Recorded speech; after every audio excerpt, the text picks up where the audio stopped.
Hey everyone, welcome to the channel. Today we are going to discuss economy current affair of Vision IAS January month. ठीक है, जनवरी month का जितना भी economy related current affair है वो मैं आज डिस्कस करूंगी। इसके पहले जो है हमने इंटरनेशनल रिलेशन उसके साथ साथ पॉलिटी, ठीक है, पॉलिटी के जितने न्यूज़ है वो हमने कवर कर लिए हैं। जिसने वीडियो नहीं देखा होगा उसकी जो लिंक है मैं डिस्क्रिप्शन में दे दूंगी, then you can refer the link and watch those videos. अब ना ये वाला जो फोकस रहेगा वही जैसे मैंने अभी कहा कि इकोनॉमी पर रहेगा और सारे इकोनॉमी रिलेटेड न्यूज़ जो है हम कवर करेंगे। सबसे पहला न्यूज़ है रिलेटेड टू रुपी डेप्रिसिएशन। तो देखो रिसेंटली अगर कंटेक्स्ट देखा जाए न्यूज़ का तो क्या हुआ है, इंडिया के जो रुपीज़ है उसकी एक्सचेंज रेट अगर देखा जाए अगेंस्ट द यूएस डॉलर वो कहीं ना कहीं डेप्रिशिएट हो गई है। ठीक है, एट रीच अराउंड 85 मार्क्स। ठीक है, और ये जो डिक्लाइन है या डेप्रिसिएशन है वो कहीं ना कहीं लास्ट 2 साल से सबसे शार्पेस्ट डेप्रिसिएशन कहा जा रहा है। अभी आपको क्वेश्चन आएगा कि एक्सचेंज रेट क्या होता है और रुपये का डेप्रिसिएशन क्या होता है। तो देखो रुपये का डेप्रिसिएशन मतलब क्या होता है, अगर इंडिया की करेंसी जो है Indian currency with respect to foreign currency उसकी जो वैल्यू है वो कभी डिक्लाइन होती है उसी को हम बोलते हैं रुपये का डेप्रिसिएशन होना। और यहाँ पे अगर फॉरेन करेंसी बोला जाए तो टिपिकली ना यूएस डॉलर के रिस्पेक्ट में या जो भी मेजर ग्लोबल करेंसीज है उनके रिस्पेक्ट में अगर इंडियन रुपीस की वैल्यू कम होती है उसी को हम बोलेंगे रुपये का डेप्रिसिएशन होना। और सेकंड है एक्सचेंज रेट। अभी एक्सचेंज रेट मतलब क्या होता है, इसमें it is consider to be the price of one currency in terms of other. ठीक है, तो ये दो टर्म्स हो गए। अभी ना एक्सचेंज रेट के कुछ टाइप्स भी होते हैं। तो सबसे पहला है कि फिक्स एक्सचेंज रेट। अभी फिक्स एक्सचेंज रेट नाम से ही समझ में आता है, इसको ना कहीं फिक्स किया जाता है। That is it is fixed by और it is determined by the central bank. और इंडिया में ना इसको पहले यूज किया जाता था प्रायर 1957। ठीक है, second is a floating exchange rate. अभी फ्लोटिंग से नाम समझ में आएगा कि ये जो है कांस्टेंट नहीं रहेंगी और ये कहीं ना कहीं कुछ ऐसे फैक्टर्स पे डिपेंड करेंगी जिसकी वैल्यू जो है या जिसके रेट जो है वो टाइम टू टाइम चेंज होते रहते हैं। और ये कौन सा फैक्टर है, it is decided by the market forces of demand and a supply. ठीक है, तो ये हो गया floating exchange rate. Third is a manage floating exchange rate. ठीक है, ये कॉम्बिनेशन है of a fix exchange rate and a flexible exchange rate. अब क्वेश्चन आता है कि इंडिया में कौन से टाइप ऑफ एक्सचेंज रेट को फॉलो किया जाता है। तो India mainly follows a floating exchange rate. ठीक है, दैट इज रेट जो डिटरमाइन किया जाता है by the market forces of a demand and a supply. पर कहीं भी कभी क्या होता है, ओकेजनली आरबीआई जो है इंटरवीन करती है जब कुछ नेसेसरी कंडीशन आती है तब। ठीक है, तो ये हो गया सारा कंटेक्स्ट न्यूज का। अब देखते हैं कुछ की फैक्टर्स जो रिस्पॉन्सिबल है फॉर अ रुपी डेप्रिसिएशन। सबसे पहला है confidence in a central bank. तो वो क्या हुआ है, कुछ करेंसी क्राइसिस के वजह से जो है जो मार्केट में ट्रिगर हुई है जिसकी की वजह से एक value at risk assessment conduct हुआ of a central bank balance sheet. And ये जो है असेसमेंट कंडक्ट होने की वजह से it has affected the investor confidence and दस we can say that confidence जो इफेक्ट हुआ है या हैम्पर हुआ है of a central bank can be one of the reason for the rupee depreciation. Second is illiquidity. अभी illiquidity क्या होता है, मेनली इसमें ना हमारा जो शॉर्ट टर्म फॉरेन एक्सचेंज का डेप्थ है वो कहीं ना कहीं लार्जर है या बिगर है as compare to the liquid foreign asset. ठीक है, तो ये हो गया सेकेंड फैक्टर।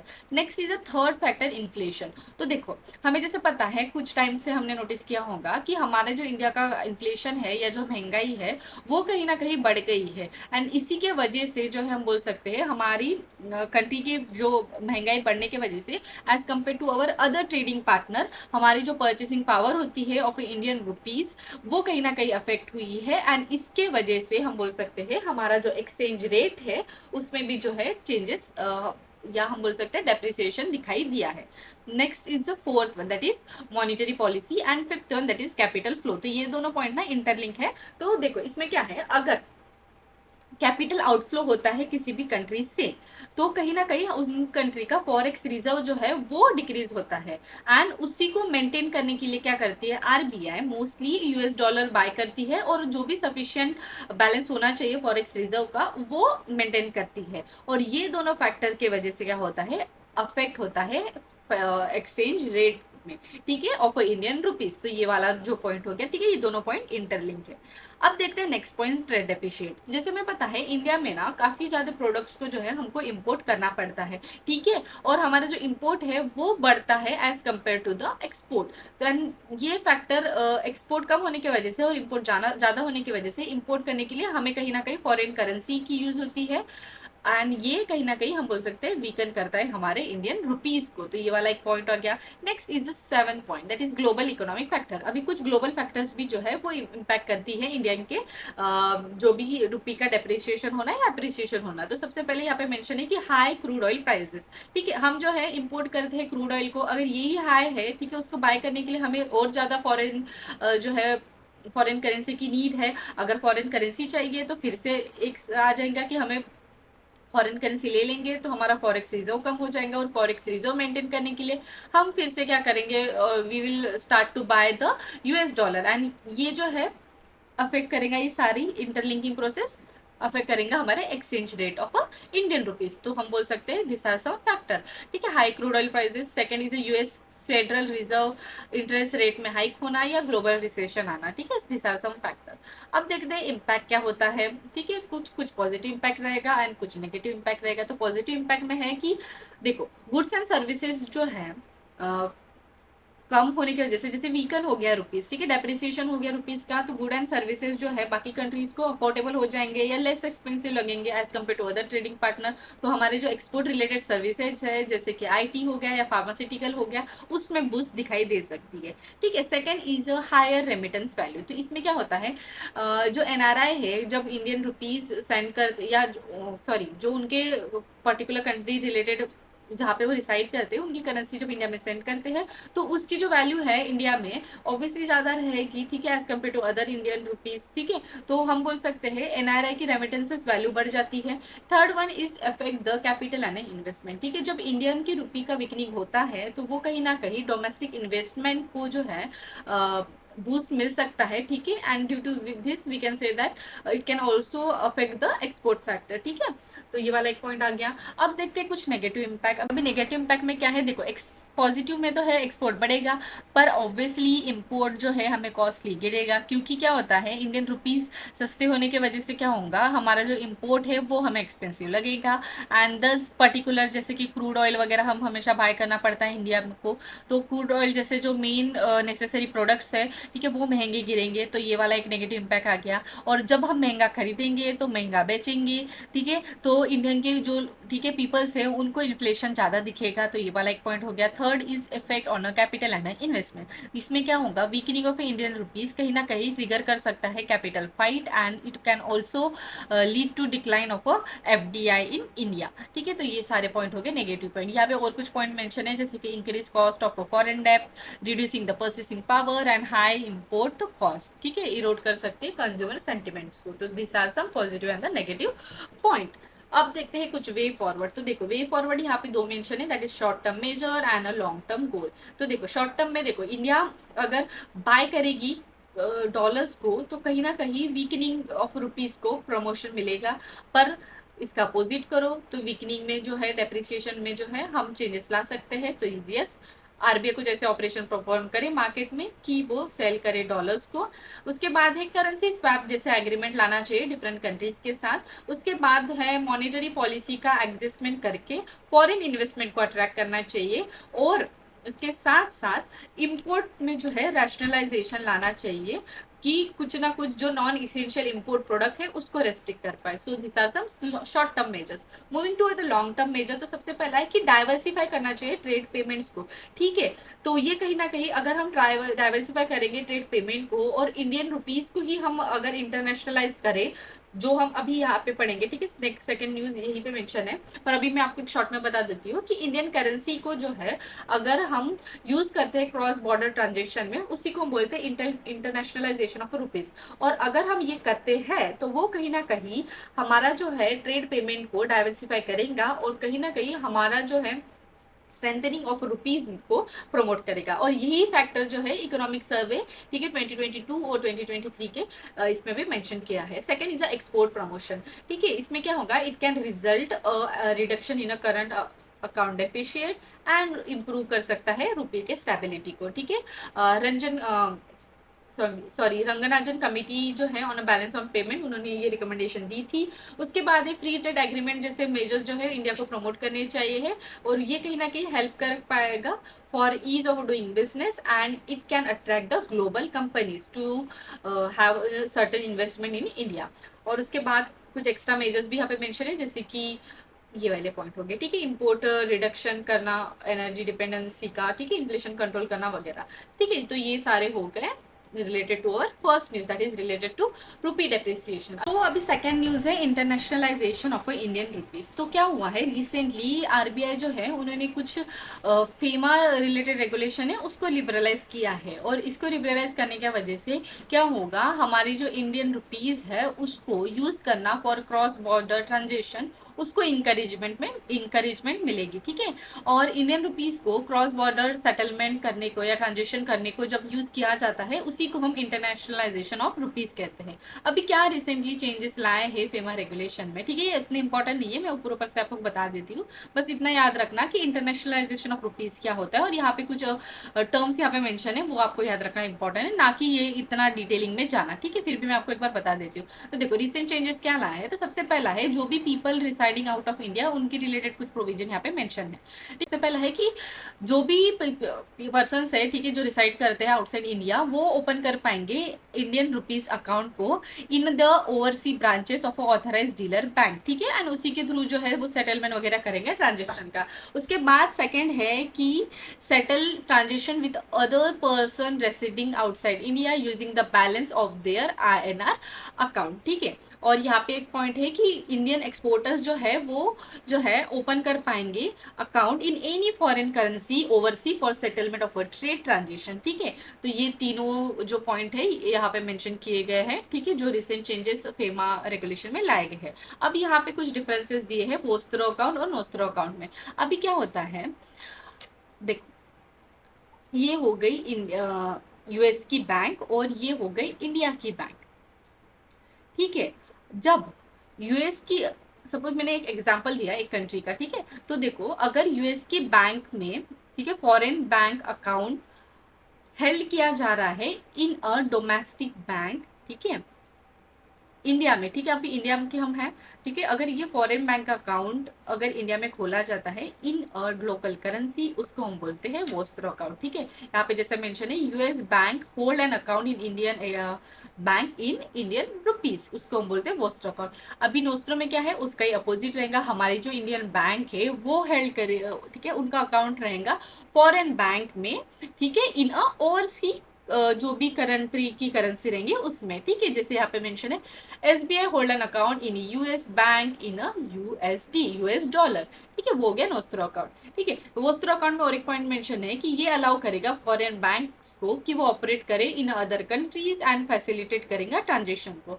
नोस्त्रो अकाउंट का क्या बेनिफिट रहेगा, हम बोल सकते हैं कि ये सिंप्लीफाई करेगा process of exchanging and trade in a foreign currency. So this is the point of a vostro and a nostro account. अब देखते हैं इंटरनेशनलाइजेशन ऑफ अ रुपीज। अभी इसमें क्या मेंशन है, जैसे मैंने अभी बताया इंडियन रुपीस का यूज करना for the cross border transaction, उसी को हम बोलते हैं इंटरनेशनलाइजेशन ऑफ रुपीस। ठीक है, तो ये कहीं ना कहीं अगर इंटरनेशनलाइजेशन रुपीस होगा तो हमें उसके कुछ ना कुछ बेनिफिट तो डेफिनेटली मिलेंगे। अभी बेनिफिट सबसे पहला है एक्सचेंज रेट फ्लक्चुएशन जैसा प्रॉब्लम जो है वो उससे हम दूर बच पाएंगे।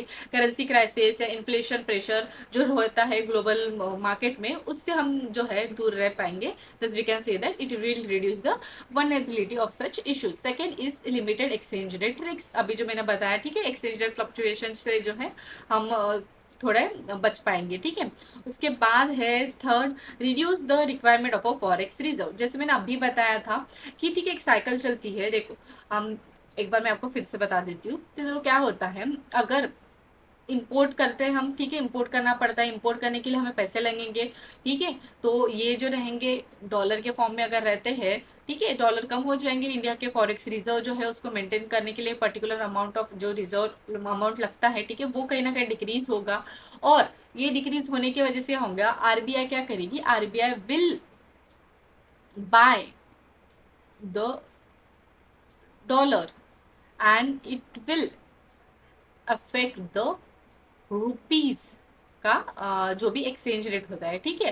तो ये प्रोसेस की वजह से हम बोल सकते हैं इस प्रोसेस सॉरी ये प्रोसेस जो है वो कहीं ना कहीं रिड्यूस हो सकती है अगर हम जो है इंटरनेशनलाइजेशन ऑफ रुपीस करेंगे, क्योंकि अगर हम डॉलर में खरीदे ही ना कुछ, ठीक है, तो हमारी खुद की करेंसी में करेंगे तो फॉरेन एक्सचेंज रिजर्व को मेंटेन करना और ये बाय करना डॉलर्स को या वगैरह वगैरह ये सारे प्रोसेस है उससे हम दूर रह पाएंगे, ठीक है।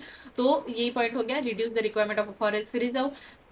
Fourth one is deficient financing, ठीक है। अगर ग्लोबली एक्सेप्ट किया गया इंडियन रुपीस को तो ये अलाउ करेगा इंडियन गवर्नमेंट को कि वो डेब्ट दे इंडियन करेंसी में टू द फाइनेंशियल इन्वेस्टर और अदर इंटरनेशनल इन्वेस्टर, एंड ये कहीं ना कहीं हेल्प कर पाएगा हमारा फिक्सल डेप्रिशिएट मैनेज करने को without having any exchange rate risk. Next one is strengthening Indian financial market, because अगर ग्लोबल लेवल पे इंडियन करेंसी का यूज किया जाएगा तो फॉरेन पार्टिसिपेशन जो है इंडियन फाइनेंशियल मार्केट में उसको भी बूस्ट मिल सकता है। सो दिस आर सब benefit. Now what is the international rupees currency? नाम से पता चलता है जो भी करेंसी होती है जो मेनली होल्ड की जाती है या यूज की जाती है बियॉन्ड द बॉर्डर, जो भी इशूइंग कंट्री का होता है, ठीक है, उसके बियॉन्ड में जो यूज किया जाता है उसी को हम बोलते हैं इंटरनेशनलाइजेशन ऑफ रुपीज, ठीक है। और इसके कुछ डिटर्मिनेंट फैक्टर है। तो सबसे पहला है वो रुपीज जो है या करेंसी जो है वो वाइडली यूज करना चाहिए, ठीक है, ग्लोबल ट्रांजेक्शन में। उसके बाद है इकोनॉमिक फंडामेंटल, जैसे कि इकोनॉमिक साइज एंड ट्रेड जो है नेटवर्क को दिखाई दे जाता है, ठीक है। Third one is stability, currency कितनी स्टेबल है, ठीक है, एंड इजीली कन्वर्टेबल है, वो वाला फैक्टर, ठीक है। तो ये सारे फैक्टर्स हो गए for the determinant of a internationalisation of a currency. Now challenges क्या है? तो चैलेंजेस में सबसे पहला है एक्सचेंज रेट का वोलेटिलिटी, ठीक है। तो देखो कई बार ऐसा भी हो सकता है अगर इंटरनेशनलाइजेशन ऑफ रुपीज स्टार्ट हो भी जाता है तो कहीं ना कहीं इनिशियल स्टेजेस पे वोलेटिलिटी दिखाई दे सकती है in the exchange rate. Second is monetary policy dilemma और ट्रिपिन डिलेमा। ये क्या है कि अगर इंटरनेशनलाइजेशन ऑफ रुपीज होता है तो वो कहीं ना कहीं क्रिएट कर सकता है एक मॉनेटरी पॉलिसी डिलेमा को, ठीक है, जहाँ पे कंट्री मोस्टली जो है स्ट्रगल कर सकती है to maintain a balance global currency demands को, ठीक है। तो ये वाला एक पॉइंट हो गया। थर्ड वन है रेस्ट्रिक्टेड कन्वर्टेबिलिटी। जैसे हमें पता है हमारा जो करंट अकाउंट है वो फुल्ली कन्वर्टेबल नहीं है, सॉरी फुल्ली कन्वर्टेबल है, पर हमारा जो कैपिटल अकाउंट है वो पार्शियली कन्वर्टेबल है, ठीक है। तो ये कहीं ना कहीं कैपिटल अकाउंट पार्शियली कन्वर्टेबल होने की वजह से ग्लोबल अपील में या ग्लोबल लेवल पे दिक्कतें आ सकती है कन्वर्टेबिलिटी वाला फैक्टर को लेके, ठीक है। तो ये वाला एक पॉइंट आ गया, ठीक है, challenges for internationalisation of rupees. Next one is risk to external shock, ठीक है, कि कहीं ना कहीं अगर कंट्री का इंटरनेशनलाइजेशन होता है तो इन एंड आउट होगा पैसों का, ठीक है, फंड्स का, या चैनल्स डिफरेंट ओपन होंगी for flow of a fund in and out of the country, और ये कहीं ना कहीं हमारी जो वोलेटिलिटी होती है फाइनेंशियल मार्केट में या फाइनेंशियल सिस्टम में उसको इंक्रीज कर सकती है। Next one is lack of a global usage. Indian currency जो है वाइडली अब तक यूज नहीं किया जा रहा है at various global trade as compare to जो भी फॉरेन करेंसी जितना उनका यूज किया जाता है उसके कंपेयर में तो इंडियन करेंसी का काफी ज्यादा कम यूज किया जाता है। And further lack of a deep liquidity है in international forex reserve. This are some point.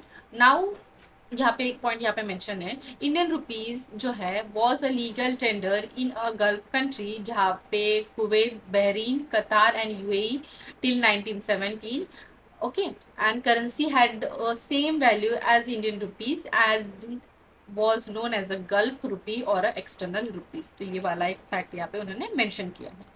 Going to the next point, क्या स्टेप्स ले सकते हैं फॉर इंटरनेशनलाइजेशन ऑफ रुपीज। तो सबसे पहला है स्टेप्स हमने लिए हैं, तो सबसे पहला है कि इंडिया की जो पेमेंट इंफ्रास्ट्रक्चर है जैसे कि यूपीआई अभी कुछ कंट्रीज में अडॉप्ट किया गया है, जैसे कि सिंगापुर, फ्रांस, यूएई, श्रीलंका वगैरह। उसके साथ साथ memorandum of understanding that is MOU RBI ने साइन किया है with the central bank of UAE, Indonesia and Maldives की वो क्रॉस बॉर्डर ट्रांजेक्शन को इंकरेज कर पाए, ठीक है। थर्ड इज आरबीआई की एक स्ट्रेटेजिक प्लान पॉलिसी है, ठीक है, एक्शन प्लान है ऑफ 2024-2025, ठीक है। यहाँ पे कुछ मेंशन किया है जैसे कि इंडिया ने, अभी मैंने बोला कि सबसे पहला वो वाला पॉइंट आ गया जी जो लिबरलाइज किया है फीमा रेगुलेशन को, उसके साथ साथ ओपन कर सकते हैं, ठीक है, opening of INR account outside India. And next one is implementation of spectrum project, ठीक है। स्पेक्ट्रा प्रोजेक्ट क्या है? It is a software platform for ECB and trade credit reporting है ना, अप्रूवल, ठीक है, ये वाला प्रोजेक्ट हो गया। ECB that is external commercial borrowing वगैरह, ठीक है, इस प्रोजेक्ट को जो है इम्प्लीमेंट करना चाहिए, ऐसा आरबीआई ने बोला है in its strategy action plan, ठीक है। उसके बाद है special vostro rupee account, ठीक है, आरबीआई ने इनेबल किया है इंडियन रुपीज को trade settlement with 22 countries, and ये अलाउ करता है to open a special vostro account, okay. Next one is other कुछ स्टेप्स भी लिए जैसे कि बायोलेटरल करेंसी स्वैप एग्रीमेंट वगैरह वगैरह, ठीक है। उसके साथ साथ यहाँ पे और एक पॉइंट मेंशन है दैट इज इंडियन रुपीज को जो है as a designated foreign currency in Sri Lanka, so this are some point.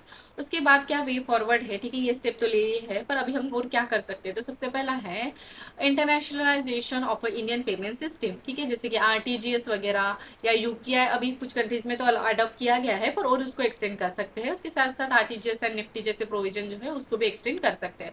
उसके बाद है inclusion of Indian rupees in a continuous link settlement, ठीक है। कंटिन्यूस लिंक सेटलमेंट क्या होता है, एक ऐसा ग्लोबल सिस्टम है for the settlement of a foreign currency transaction on a payment, ठीक है, पेमेंट वर्सेस पेमेंट बेसिस पे। और third one is the step जो हम ले सकते हैं that is currency swap and local currency settlement agreement जो है डिफरेंट कंट्रीज के साथ करना चाहिए, अभी हमने किए भी है, पर और उसको जो है बढ़ावा देना चाहिए। उसके साथ है एफर्ट करना चाहिए हमारे जो इंडियन रुपीज है उसको जो स्पेशल ड्रॉइंग राइट के बकेट होते हैं दैट इज एसडीआर बकेट में ऐड हो पाए, ठीक है। अभी एसडीआर क्या होता है, एसडीआर एक इंटरनेशनल रिजर्व एसेट है जो क्रिएट किया गया है by the IMF and it mainly use to supplement it member countries official reserves, ठीक है। और एसडीआर में ना मेजरली फिलहाल वेटेज दिया गया है फॉर 5 मेजर करेंसी, जहाँ पे यूएस डॉलर आते हैं, euro, Japanese yen, Chinese renminbi and a British pound. उसके बाद है स्ट्रेंथनिंग अ फाइनेंशियल मार्केट, अभी इसमें क्या आता है कि हार्मोनलाइज करना चाहिए of KYC norms of RBI as well as SEBI. उसके बाद है ग्लोबल 24/7 इंडियन रुपीज मार्केट को ओपन करना चाहिए, inclusion of Indian government bond in global bond indices, ठीक है। तो ये दिस आर सम स्टेप्स जो हमें लेने चाहिए for strengthening a financial market. अब देखते हैं फेमा, अभी फेमा जैसे हमने स्टार्टिंग में पढ़ा, ठीक है, इसके नॉर्म्स को आरबीआई ने लिबरलाइज किया है। तो फेमा क्या होता है मेनली ना, पहले क्या था, फॉरेन एक्सचेंज रेगुलेशन एक्ट 1973, उसी को जो है रीनेम करके इसको ये बनाया गया है, ठीक है। और इस एक्ट से नाम से पता चलता है it mainly deals the foreign exchange and transaction जो इन्वॉल्व करता है क्रॉस बॉर्डर पेमेंट्स को। मेनली ऑब्जेक्टिव वही है कि ये फैसिलिटेट कर पाए इंटरनेशनल ट्रेड एंड पेमेंट्स को और प्रमोट करे एक development and maintenance of a foreign exchange market in India. उसके बाद यहाँ पे और एक पॉइंट है current and capital account transaction, ठीक है, जैसे हमें पता है इंडिया में कैपिटल अकाउंट जो है it is partially convertible and current account जो है फुल्ली कन्वर्टेबल, ये वाला एक पॉइंट याद रखना। उसके बाद है लिबरलाइजेशन वाला एक यहाँ पे पॉइंट मेंशन है, जैसे कि पहले क्या था फेरा एक्ट में that is foreign exchange regulation act में कुछ रेस्ट्रिक्शन या पेनाल्टीज काफी ज्यादा थी, पर फेमा एक्ट में जो है काफी ज्यादा नॉर्म्स जो है उसको लिबरलाइज किया गया है। उसके बाद कुछ रेगुलेशंस वगैरह जो है उसको भी जो है थोड़ा सा ईज वे में रखा गया है। उसके बाद है reserve bank of India and a government control, तो इसमें क्या है आरबीआई मोस्टली जो है मॉनिटर करता है most of the aspect of foreign exchange transaction, while government जो है they use to control over the policy decision, ठीक है। तो इस टाइप का बैलेंस यहाँ पे जो है मेंशन किया है central bank that is RBI का और यहाँ पे गवर्नमेंट का इन्वॉल्वमेंट पे। So this is related to the foreign exchange management act that is FEMA act 1999। News है that is WPI base year revision. तो रिसेंटली क्या हुआ है, गवर्नमेंट ऑफ इंडिया ने एक वर्किंग ग्रुप को फॉर्म किया है जिसका मेजर वर्क है कि हमारा जो होता है डब्ल्यूपीआई, ठीक है, that is wholesale price index के बेस ईयर को रिवाइज करे। तो रिसेंट में हमारा अगर फिलहाल में अगर देखा जाए तो 2011-12 ये बेस ईयर है, ठीक है, उसको चेंज करके 2022-23, ठीक है, इस ईयर को लाया जाए ऐसा उन्होंने कहा है, ठीक है। मोर इन न्यूज यहाँ पे मेंशन है कि वर्किंग ग्रुप जो है वो चेयर किया गया है वैदर रमेश चंद जो मेंबर है नीति आयोग के, ठीक है। और यहाँ पे ये जो ग्रुप है उन्होंने कुछ और सजेशन किए हैं, ठीक है, regarding the road map of switching WPI to the producer price index, ठीक है। उसके साथ साथ term of reference of group अगर देखा जाए they also review the existing price collection and decide किया है कुछ कंपटीशन मेजर्स लाने चाहिए फॉर डब्ल्यूपीआई और प्रोड्यूसर प्रोड्यूसर प्राइस इंडेक्स, ठीक है। तो ये वाला हो गया कुछ पॉइंट्स जो और न्यूज में मेंशन है। अभी डब्ल्यूपीआई के बारे में अगर डिटेल देखा जाए, ठीक है, नाम से समझ में आता है होलसेल प्राइस इंडेक्स। तो इसमें क्या हो जाता क्या करते हैं बेसिकली ना, इस इंडेक्स में मेजर किया जाता है एंड एवरेज चेंजेस जो आते हैं प्राइजेस में on a fix set of good, ठीक है। इसमें कुछ बास्केट ऑफ गुड्स यहाँ पे रखे गए हैं, ठीक है, डब्ल्यूपीआई में। तो उस बास्केट ऑफ गुड में क्या चेंजेस आते हैं, ठीक है, प्राइस में, उस सबको जो है ट्रैक किया जाता है दिस इंडाइसिस, ठीक है। और इसमें और एक पॉइंट है कि ये जो डब्ल्यूपीआई है ना, ये मेनली रिलीज किया जाता है by the office of economic advisor, जो department for promotion of industry and internal trade के अंडर में आता है, that is ministry of commerce and industry, ठीक है। मेजरमेंट अगर देखा जाए, जैसे मैंने अभी बोला कि weightage average of a basket of a community जो इसमें मेंशन की है।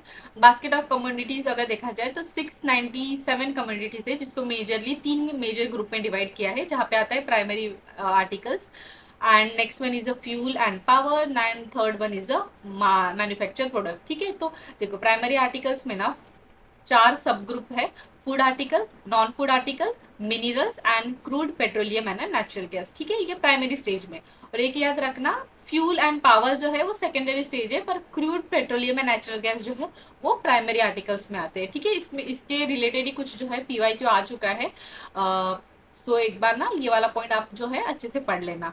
अब देखते हैं नीड क्यों है कि हम रिवाइज करें डब्ल्यूपीआई के बेस ईयर को। तो सबसे पहला है कि स्ट्रक्चरल चेंजेस, जैसे हमें पता है कि पहले जो था प्रोडक्शन सॉरी कंज्यूमर रिलेटेड जो भी चेंजेस आते थे, या प्रोडक्शन सेक्टर में हो गया, या सारे इन सारे पैटर्न्स में ना काफ़ी ज़्यादा चेंजेस, पहले क्या था और अभी क्या है, इस टाइप के काफ़ी ज़्यादा चेंजेस दिखाई दिए हैं। So due to such fundamental changes in production as well as a consumption, there is a need कि हम रिवाइज करें डब्ल्यूपीआई को।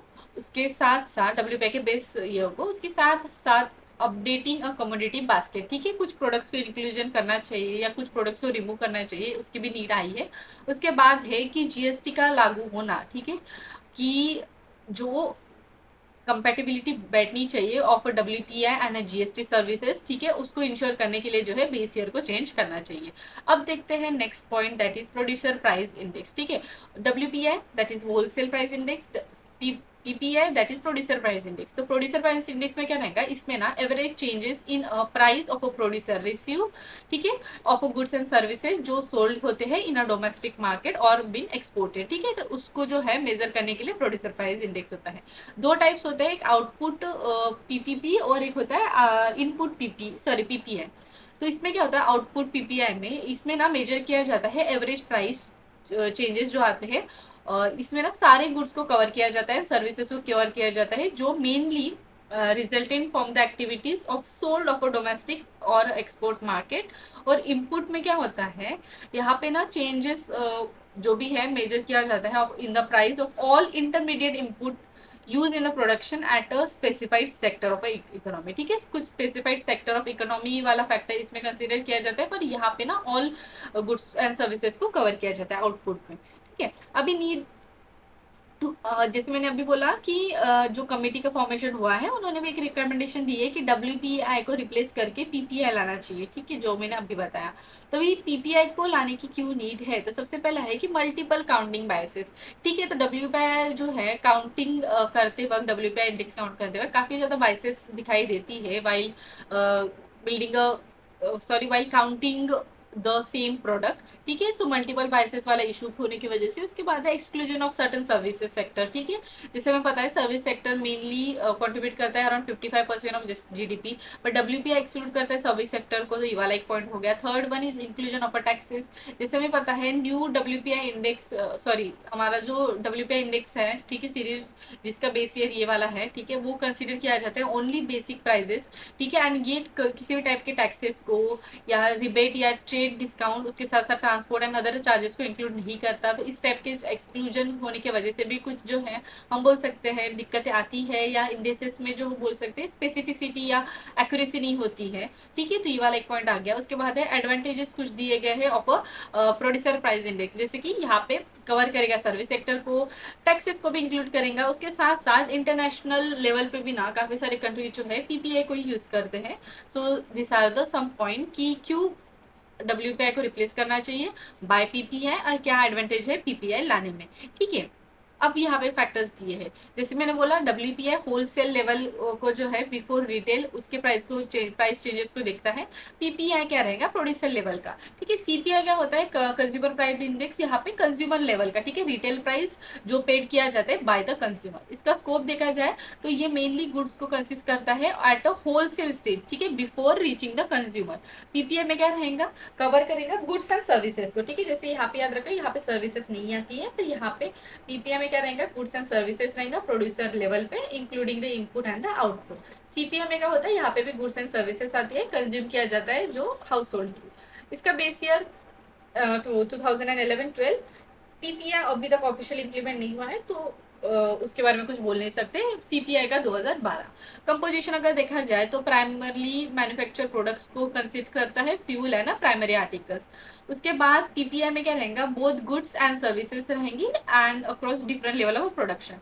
CPI में क्या होता है, गुड्स एंड सर्विसेज है, जैसे कि फूड, हेल्थ केयर हो गया, एजुकेशन हो गया, हाउसिंग। आर सर्विसेज इंक्लूड इसमें तो नहीं है, इसमें है और इसमें है। ठीक है, मेजरमेंट अगर देखा जाए तो वेट ऑफ WPI जो है are based on a production values. अगर PPI का देखा जाए तो वेट जो है are derive from a supply use table. And यहाँ पे वेटेज अगर देखा जाए of CPI basket, it is mainly average होता है of a household expenditure taken from a consumer expenditure survey. Inclusion of taxes, यहाँ पे टैक्सेस नहीं है, इनडायरेक्ट टैक्सेस को इंक्लूड नहीं किया गया है, यहाँ पे इंक्लूड कर सकते हैं, ये वाला एक पॉइंट आ गया। एंड इट विल एंड यहाँ पे जो है CPI में भी इंक्लूडेड है। अब मल्टीपल काउंटिंग बाइसेस अगर देखा जाए, यहाँ पे प्रेजेंट है, यहाँ पे एब्सेंट है, पर यहाँ पे भी प्रेजेंट है। पब्लिश किया जाता है ऑफिस ऑफ इकोनॉमिक एडवाइजर, ठीक है, ministry of commerce and industry के अंदर आता है। और CPI अगर देखा जाए तो NSO, ठीक है, national statistical office, ministry of statistic and programme implementation. ठीक है, PPI तो अब तक आया नहीं, तो इसके बारे में हम कुछ कह नहीं सकते। अभी कंक्लूजन देखा जाए तो देखो, बेस ईयर रिवाइज करना चाहिए। ठीक है, काफी सारी मिनिस्ट्रीज काफी सारे वर्किंग ग्रुप ने भी अभी तक बोला है, so base year changes can be plan. उसके साथ साथ PPI can be a more precise way and globally align inflation matrix रह सकता है। सो PPI का फैक्टर जो है हम ला सकते हैं। सो यही है कंक्लूजन पॉइंट। अब देखा जाए फिजिकल हेल्थ इंडेक्स रिपोर्ट। ठीक है, तो ये इंडेक्स रिपोर्ट किसके थ्रू दी जाती है, that is NITI Aayog release करती है। ठीक है, जैसे नाम से पता चलता है, ये एक फिक्सल स्टेटस बताएंगी क्या है एट अ सब नेशनल लेवल एंड गाइड करेगी, ठीक है, policy reform for sustainable and resilient economic growth. ठीक है, अब इस इंडेक्स के बारे में अगर देखा जाए, इंडेक्स रैंक करता है स्टेट को on the basis of a composite pixel index. And इसकी ग्राफिक यहाँ पे मेंशन की गई है। ठीक है, और इसमें क्या होता है, एक अचीवर होता है जिसकी ranking greater than 50, front runner होता है, परफॉर्मर होता है, एस्पिरेशनल होता है। ठीक है, रिपोर्ट ना एनालाइज किया है 18 मेजर स्टेट को, ठीक है, यूजिंग अ कैग डाटा। यहाँ पे special category and Himalayan state को एक्सक्लूड किया गया है। ठीक है, ये पॉइंट याद रखो, एक्सक्लूड किया गया है, ना कि इंक्लूड। ठीक है, और ये पीरियड देखा जाए ऑफ एनालिसिस तो फाइनेंशियल ईयर 2022-23 का। अब कॉम्पिटिटिव गवर्नेंस इंडेक्स जो है, इसके बारे में अगर देखा जाए तो गवर्नमेंट का एम है कि वो बूस्ट करे स्टेट का participation through the fiscal initiatives and performance indexes, जिसके वजह से कहीं ना कहीं हमारा जो ग्रोथ टारगेट है वो इम्प्रूव हो पाए। ठीक है, तो ये वाला एक पॉइंट आ गया इसमें। ठीक है, सब इंडेक्सेस क्या आते हैं यहाँ पे उन्होंने मेंशन किया है। ठीक है, ये वाला एक बार आप देख लेना। ठीक है, इतना कुछ ज़्यादा इंपॉर्टेंट नहीं है, पर आप एक बार एक ग्लांस दे देना। ठीक है, और समझाने लायक वैसा कुछ है नहीं, पूरा स्टैटिक पार्ट है, आपको बस पढ़ना पड़ेगा और समझना पड़ेगा। ठीक है, खुद से। अब यहाँ पे है कि की फाइंडिंग देखा जाए ऑफ दिस रिपोर्ट, तो टॉप परफॉर्मिंग स्टेट में Orissa, Chhattisgarh and Goa. Non tax revenue में उड़ीसा, झारखंड, गोवा एंड छत्तीसगढ़ जो है उन्होंने डेमोस्ट्रेट किया है कि strong non tax revenue generation होता है, अकाउंट करता है around 21% of total revenue. Capital expenditure पे भी कुछ कंट्रीज जैसे कि मध्य प्रदेश टॉप में रहा है। ओके, डेप्थ सस्टेनेबिलिटी में West Bengal and Punjab has shown proper जो है रिजल्ट। अब देखा जाए सिग्निफिकेंस इस रिपोर्ट का वही है कि कॉम्पिटिटिव फेडरलिज्म प्रमोट करेंगे, क्योंकि डिफरेंट कंट्रीज को डिफरेंट स्टेट को अपनी कंट्रीज का पार्डन मी। देखो डिफरेंट स्टेट को अपनी जो है स्टेट का रैंकिंग अच्छा लाने के लिए डिफरेंट जो है प्रॉपर मेजर्स वो लेती जाएंगी और उनका रैंकिंग इंप्रूव करने के लिए जो है कंपटीशन बढ़ेगा। ठीक है, तो एक कॉम्पिटिटिव फेडरलिज्म जो है एक हेल्दी कंपटीशन प्रमोट हो पाएगा डिफरेंट स्टेट के बीच में। उसके बाद है ट्रांसपेरेंसी एंड अकाउंटेबिलिटी। ठीक है, ये इंडेक्स ना कहीं ट्रांसपेरेंसी को प्रमोट करता है इन फिजिकल प्रैक्टिसेस। ठीक है, तो ये भी इम्प्रूव हो पाएंगी। थर्ड, एक इन्फॉर्म पॉलिसी मेकिंग डिसीजन जो है वो भी हो पाएगा। ठीक है, स्टेट वाइज कंपोजिट स्कोर दिया गया है यहाँ पे, इसमें मैंने बोला achiever, front runner, performer and aspirational. ठीक है, ये चारों फैक्टर्स होते हैं इसमें। ठीक है, यहाँ पे उनकी रैंकिंग भी दी गई है। वही कंक्लूजन देख लेना एक बार, ऐसा कुछ प्रॉपर है नहीं यहाँ पे ऐसा कुछ डिस्कस करने लायक। बस वही है कि एक याद रखो यहाँ पे ना एक विकसित भारत एट द रेट 2047 इस वर्जन, ठीक है, इस विजन को अचीव करने के लिए इंडिया को जो है इस टाइप के मेजर्स या इस टाइप के फैक्टर्स सॉरी इंडाइसेस को लाना चाहिए। और ऐसे जो है कॉम्पिटिटिव फेडरलिज्म या कोऑपरेटिव फेडरलिज्म जैसे जो इनिशिएटिव है वैसे इंडिया को लेने चाहिए। ठीक है, ये वाला पॉइंट। अब देखते हैं next, that is household consumption expenditure survey 2023-2024। ये रिलीज किया जाता है by national sample survey office. ठीक है, और इसकी हाईलाइट देखा जाए इसमें तो ये मेंशन है कि एवरेज मंथली पर कैपिटल एक्सपेंडिचर रूरल एरिया का 4,000 के अराउंड होता है एंड अर्बन एरिया का 6,000 के अराउंड होता है। ठीक है, और growth in monthly per capita expenditure तो इंक्रीज हुआ है 9% in rural area and 8% in urban area with respect to 2022-2023। ठीक है, और यहाँ पे कुछ फैक्टर्स दिए हैं, यहाँ पे बस स्टैट है, मतलब बोल सकते हैं कि बहुत पढ़ने लायक पॉइंट है, काफी समझने लायक। ठीक है, तो ये एक बार आप देख लेना, ऐसा कुछ मेजर यहाँ पे है नहीं। बस एक पॉइंट याद रखो, यहाँ पे एक गिनी कोएफिशिएंट के बारे में उन्होंने बताया है। तो गिनी कोएफिशिएंट क्या होता है, मेजरली ना गिनी कोएफिशिएंट का यूज ना किया जाता है फॉर इनकम इनइक्वालिटी को जो है मेजर करने के लिए। ठीक है, अमॉन्ग द हाउस होल्ड। इसमें अगर जीरो आपकी रैंकिंग आती है तो आप परफेक्टली इनइक्वालिटी सॉरी इक्वालिटी है आपकी कंट्री में, अगर 1 आती है तो परफेक्टली इनइक्वालिटी है। ठीक है, तो ये पॉइंट हो गया गिनी कोएफिशिएंट, एक जो टर्म है स्टार्टिंग में मोस्टली हमने पढ़ाई होगा, पर इसको याद रख लेना। ठीक है, मैंने यहाँ पे वैसे भी समझा दिया है। ठीक है, अब यहाँ पे household consumption expenditure sorry survey expenditure, इसके बारे में अगर देखा जाए तो नाम से पता चलता है कि ये डिटेल कैप्चर करेगा house hold consumption and expenditure pattern को, एंड मेनली ये हेल्प हो पाएगा फॉर एनालाइजिंग जो भी लिविंग स्टैंडर्ड्स है एंड वेलबींग है across India. National sample survey office, ठीक है, NSSO, ये हमेशा कंडक्ट करती है इस सर्वे को। कंडक्ट रफली हर 5 सालों में किया जाता है। 2017-18 में ये सर्वे हुआ था। उसके बाद की ऑब्जेक्टिव अगर देखा जाए इस सर्वे के, कंजप्शन पैटर्न को ट्रैक करना। ठीक है, उसके साथ साथ कंज्यूमर प्राइस इंडाइसेस जो है, ठीक है, ये वाला इसमें क्या मेंशन है कि फैसिलिटेट करेगा the development of a waving diagram of a consumer price index crucial for the economic analysis. अब थर्ड है इकोनॉमिक इंडिकेटर। ठीक है, ये अगर जो है जो भी डाटा प्रोवाइड करता है तो कहीं ना कहीं हमारे जो भी डिफरेंट इंडिकेटर्स है मैक्रो इकोनॉमिक इंडिकेटर्स, उसको जो है एनालाइज करना या उसके बारे में जानना, ठीक है, उसके लिए भी हेल्पफुल रह सकता है। So this are certain objective. अब देखते हैं नेशनल सैंपल सर्वे ऑफिस के बारे में। तो 1950 में फॉर्मेशन हुआ था। It is a part of NSSO is a part of NSO and subordinate office जो Ministry of Statistic and Program Implementation के अंदर आती है। NSO क्या है? That is National Statistic Office. It consists of a Central Statistic Office and a National Sample Survey Office. देखो, ये conduct करना सैंपल सर्वे, यही उनका मेजर वर्क है at all India basis. Annual सर्वे, ठीक है, स्मॉल सैंपल्स स्टडीज कलेक्ट किए जाते हैं एंड कुछ लार्ज स्केल पे भी जो है सर्वे किया जाता है। मेजर उनके थ्रू किए गए सर्वे में से एक है household consumption expenditure survey. उसके साथ साथ periodic level force survey, annual survey of industry and situation assessment of survey for agriculture household. This are some survey जो NSSO थ्रू लाए जाते हैं, कंडक्ट किए जाते हैं। Moving to other next, that is central bank digital currency. तो recently US president उन्होंने issue किया है एक executive order for banning the establishment of a US central bank digital currency that is digital dollar, ठीक है, उसको establish करने के लिए उन्होंने बैन किया है, एक ऐसा एग्जीक्यूटिव ऑर्डर निकाला है।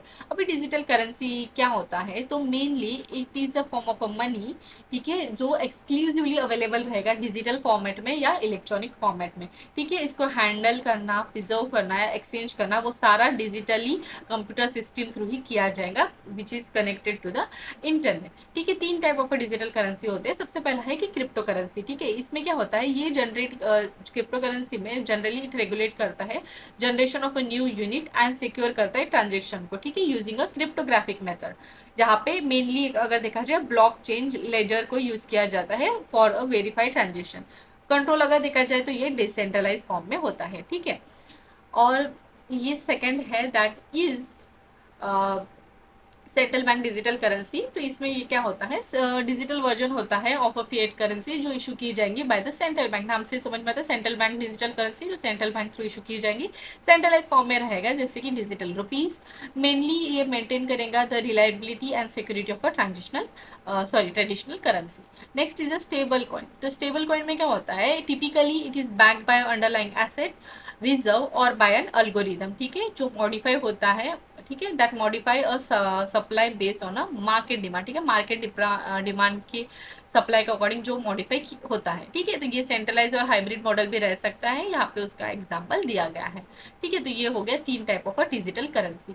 अब देखते हैं सेंट्रल बैंक डिजिटल करेंसी के बारे में और डिटेल, ठीक है। सेंट्रल बैंक डिजिटल करेंसी क्या है, it is considered to be the legal ledger and central bank liability in a digital form, जो डिनोमिनेटेड होता है in a sovereign currency and mainly it use to appear in a central bank balance sheet, ठीक है। तो central bank balance sheet में भी इसका inclusion है, ठीक। कुछ टाइप्स यहाँ पे मेंशन है that is wholesale central bank digital currency and a retail, ठीक है। होलसेल में क्या होगा, मेनली इसको यूज किया जाएगा among the bank and other financial institution for a inter bank payment and a secure transaction, wholesale में, ठीक है। रिटेल में क्या रहेगा, जनरली पब्लिक थ्रू जो है इसको यूज किया जाएगा either through a digital wallet और अ स्मार्टफोन ऐप। और इसमें ना रिटेलर में दो और पॉइंट आते हैं, दैट इज टोकन बेस रहेगा एक, जो मेनली इनेबल करेगा एक anonymous transaction private and public की ऑथेंटिकेशन थ्रू किया जाएगा।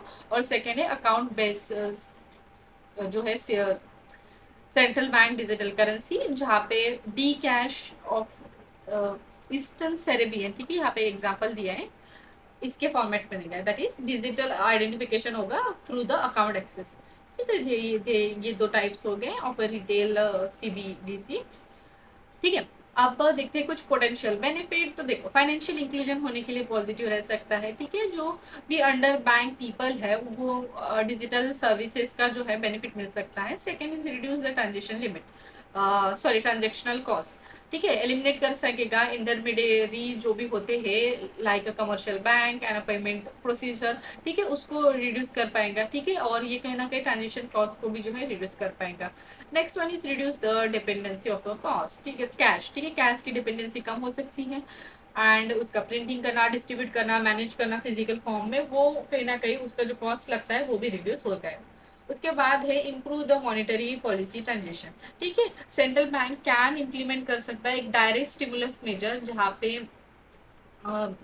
यहाँ पे जैसे एग्जांपल दिया है distributing a fund instantly to the citizen during the economic crisis. इस टाइप के जो मेजर्स है एक ईज वे में जो है कर पाएगा अगर इस टाइप की करेंसी इंडिया में आती है तो, ठीक है। Then cross border payment efficiency, ठीक है, क्रॉस बॉर्डर में भी जो है प्रॉपरली पेमेंट जो है वो सिंप्लीफाई हो पाएगा। Next one is programmable payment mechanism, ठीक है। एक डिजिटल करेंसी रहेंगे, ट्रांसफर किया जाएगा, कैन बी कंडीशनली प्रोग्राम, ठीक है, जैसे कि यहाँ पे सेटिंग दिया जाएंगी एक्सपायरी डेट का या रेस्ट्रिक्टेड पेमेंट का, इस टाइप का, ठीक है। तो ये हो गया कुछ पोटेंशियल बेनिफिट, ठीक है। तो यहाँ पे और एक पॉइंट है इंडियन डिजिटल रुपीज के बारे में, ठीक है। तो इंडियन डिजिटल रुपीज क्या है, एक digitally form of a fiat currency है जो इशू की गई है एंड रेगुलेट की जाएगी by the RBI. Pilot basis पे कुछ रीजन में लाया गया है, ठीक है, अराउंड 15 बैंक्स में लाया है सिंस 2022, ठीक है। और इसमें और एक पॉइंट है, ये ना एक डिजिटल लीगल टेंडर है, it can sorry it can act as a legal tender and it is a liability on a reserve bank of India. ठीक है, रिजर्व बैंक ऑफ इंडिया में लाइबिलिटी साइड में आती है। ठीक है, एसेट साइड होता है, लाइबिलिटी साइड होता है, लाइबिलिटी साइड में आएगा डिजिटल इंडियन डिजिटल रुपीज। ठीक है, कुछ चैलेंजेस भी है अभी CBDC के। तो सबसे पहला है कि साइबर रिस्क रह सकता है, साइबर अटैक होना, हैकिंग होना या डाटा ब्रीच होना की जो है पॉसिबिलिटी रह सकती है। उसके साथ साथ प्राइवेसी कंसर्न। ठीक है, ट्रांजेक्शन जो है ट्रैकिंग, उसके साथ साथ आइडेंटिटी वेरिफिकेशन जैसे मेजर्स जो है वो कहीं ना कहीं प्रोटेक्शन डाटा का, ठीक है, डाटा प्रोटेक्शन रिलेटेड इशू को अराइज कर सकता है। ये एक पॉइंट हो गया। Third one is a digital divide. जैसे हमें पता है कॉम्प्लेक्स मैकेनिज्म अगर होगा CBDC का, तो कहीं ना कहीं जो भी डिजिटल लिटरेसी इंडिया में है, ठीक है, इतनी ज़्यादा लिटरेसी नहीं होने की वजह से कुछ ना कुछ जो सेक्शन है वो जो है इसके बेनिफिट से दूर रह पाएंगे। ठीक है, सॉरी, दूर रह सकते हैं। ठीक है, तो ये वाला एक पॉइंट आ गया डिजिटल डिवाइड वाला फैक्टर। उसके बाद है इंटरनेशनल रेगुलेटरी चैलेंजेस। ठीक है, क्रॉस बॉर्डर अगर हम यूज़ करेंगे CBDC को, तो कहीं ना कहीं लैक ऑफ कोऑर्डिनेशन हो सकता है डिफरेंट कंट्रीज के बीच में, या मनी लॉन्ड्रिंग जैसे इश्यूज आ सकते हैं। उसके बाद है threat for the monetary sovereignty. ठीक है, if people prefer foreign digital currency over Indian currency, तो कहीं ना कहीं हमारी जो लोकल मॉनिटरी सिस्टम है वो वीकर हो सकती है। So these are some the challenges. अभी वे फॉरवर्ड क्या है, तो सबसे पहला है कि बैलेंस करना प्राइवेसी और ट्रांसपेरेंसी को। ठीक है, जैसे कि technology zero knowledge proof type की जो टेक्नोलॉजी है या प्राइवेसी रिलेटेड जो न्यू टेक्नोलॉजीज आ रहे हैं, ठीक है, उसको यूज करना चाहिए। ठीक है, for protecting the data of a citizen as well as for ease financial transition।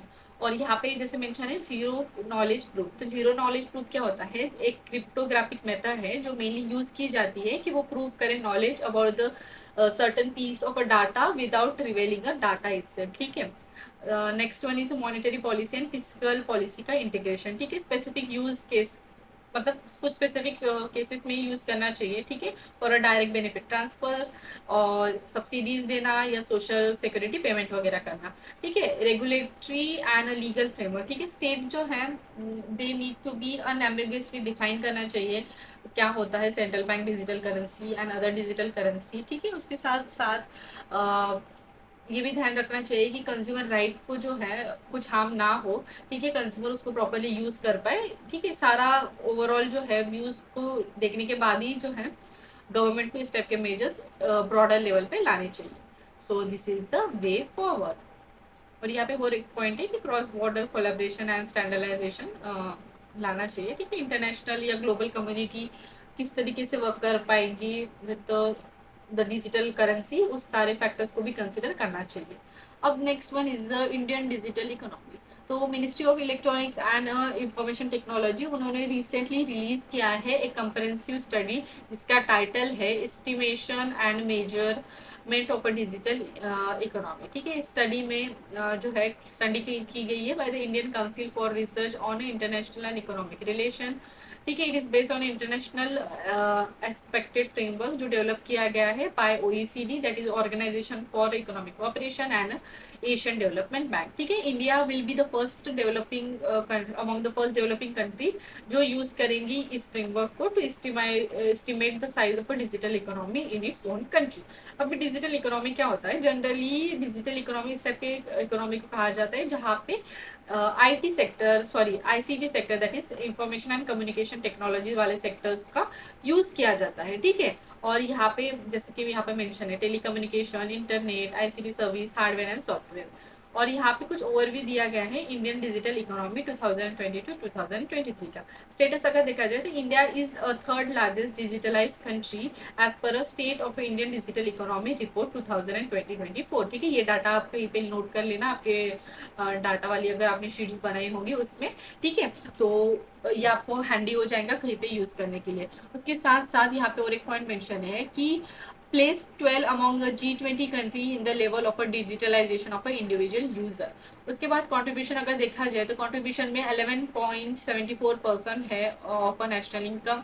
इसके साथ साथ यहाँ पे और कुछ पॉइंट मेंशन है जैसे कि इन एब्सोल्यूट नंबर अगर देखा जाए it contribute to the GDP around 402 billions और अकाउंट करता है around 2.55 of Indian estimated workforce. Projected growth का भी एक फैक्टर दिया है। ठीक है, ये वाला पॉइंट आ गया related to overview of Indian digital economy. अभी सेक्टरल कंट्रीब्यूशन अगर देखा जाए तो सबसे पहला है डिजिटल इनेबलिंग इंडस्ट्री, ठीक है, accounted for 7.83 of a gross value added, ठीक है, हाईएस्ट कंट्रीब्यूटर माना जाता है। यहाँ पे सेक्टर्स आते हैं जैसे कि economic and telecommunication related services. Next is a new digital industry, ठीक है, ये अकाउंट करता है 2% of gross value added, and यहाँ पे big tech player, digital platform या इंटरमीडिएटरीज, ये सारे आते हैं। उसके बाद कुछ अदर्स में भी यहाँ पे मेंशन है, जैसे कंट्रीब्यूशन ऑफ 3 ट्रेडिशनल इंडस्ट्री, जहाँ पे banking, financial services and insurance, trade and educational, ठीक है, यहाँ पे ये 2% of a national gross value added को कंसिस्ट करता है। अब देखते हैं कुछ benefit of a digital economy. तो सबसे पहला है कि एक्सपोर्ट को इनहांस करने में हेल्पफुल रह सकता है, जैसे कि यहाँ पे मेंशन है, India is the second highest ICT service exporter in the world behind the Ireland. Second is enhance कर सकती है सर्विस डिलीवरी को, ठीक है, ई हॉस्पिटल या ई संजीवनी जैसे पोर्टल्स को जो है बूस्ट मिल सकता है। उसके बाद है इंक्रीज कर सकता है global competitiveness as well as promote कर सकता है ease of a doing business, ठीक है। उसके बाद स्टार्टअप या इनोवेशन को बूस्ट मिल सकता है। इस टाइप का जो है डिजिटल इकोनॉमी का जो मेन ऑब्जेक्टिव है अगर इंडिया में आता है तो, या बोल सकते हैं कि डिजिटल इकोनॉमी का बूम अगर इंडिया में होता है तो, ठीक है। उसके बाद है reducing the inequality and promote कर सकता है रूरल डेवलपमेंट को, जैसे कि डिफरेंट जो है डिजिटल इकोनॉमी रिलेटेड सर्विसेज, यहाँ पे national agriculture market that is e NAM, ठीक है, इनेबल करता है transparent price discovery of for the farmers, ठीक है, इस टाइप का जो है सर्विसेज रूरल एरिया में भी आती है, तो रूरल डेवलपमेंट में भी प्रमोशन आता है, ठीक है, रूरल डेवलपमेंट भी प्रमोट होता है।